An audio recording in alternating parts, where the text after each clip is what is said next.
Hey y'all, welcome to the Hughescast. This is episode 7, called The Old Man and the Boy. I was 10 years old the summer Mr. Doc died, but we could have already filled a book with the adventures we had had by then. He was a large man who wore black shoes and blue Dickies work clothes, and when he was outside, a worn, frayed straw hat.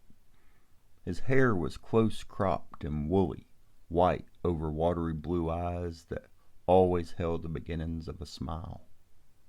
Well, they always did for me. Doc and his wife Monterey were retired farmers, and when they retired, they had purchased 3 acres from my grandmother and built a small house to live out their days. They lived simply, kept a large garden, had a couple of hogs, and when my young parents were spending so much time at work trying to make enough for us to survive, Doc and Monty were my caretakers, my teachers, and served as my grandparents. As was typical of their generation, Monty ended up doing most of the actual caretaking, but I lived to spend time with that man. It was under his tutelage that I learned how to make a slingshot and a cane whistle, how to spit for distance.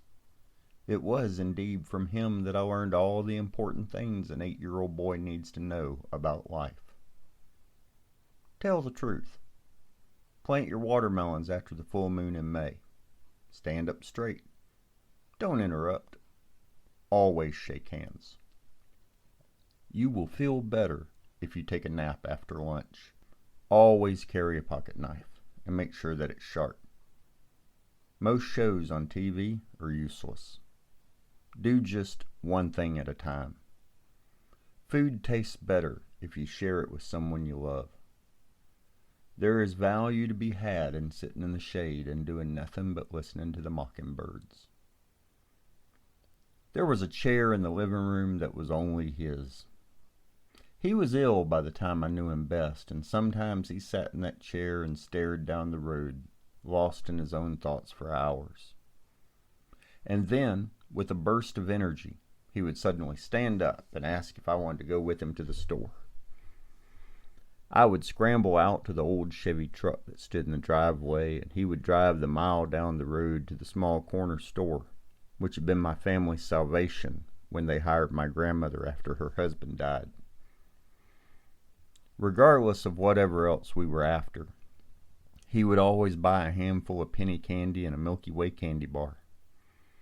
The penny candy would be for later, but he and I would sit on the porch of this small store and watch the cars at the crossroads while splitting the Milky Way before it melted. I tell you, never has a candy bar tasted so good. We would sit there in the shade of the porch on that hot summer Mississippi day. An elderly man and a small boy, neither of us saying much, sharing a rare treat, and occasionally smiling at each other, as if we knew some secret known only to us. There are some things that are just too important to talk about.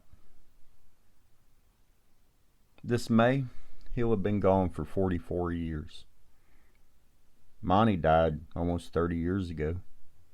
The truck is long gone now, of course. Some city people bought the house, and they didn't make biscuits or have hogs or a garden, and they cut down the wild plum bushes that he and I tended.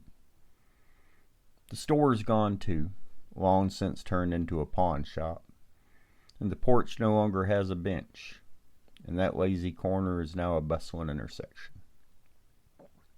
It's all gone now, existing only in the memory of the boy, who will turn 54 years old this summer, and who still loves Milky Way bars and penny candy. I'm Hugh Hollowell, and I've been your host today. To find out more about what I do, please visit hughhollowell.org. While you're there, drop me a line to let me know what you're up to or what you hope for. Y'all take care of each other, okay?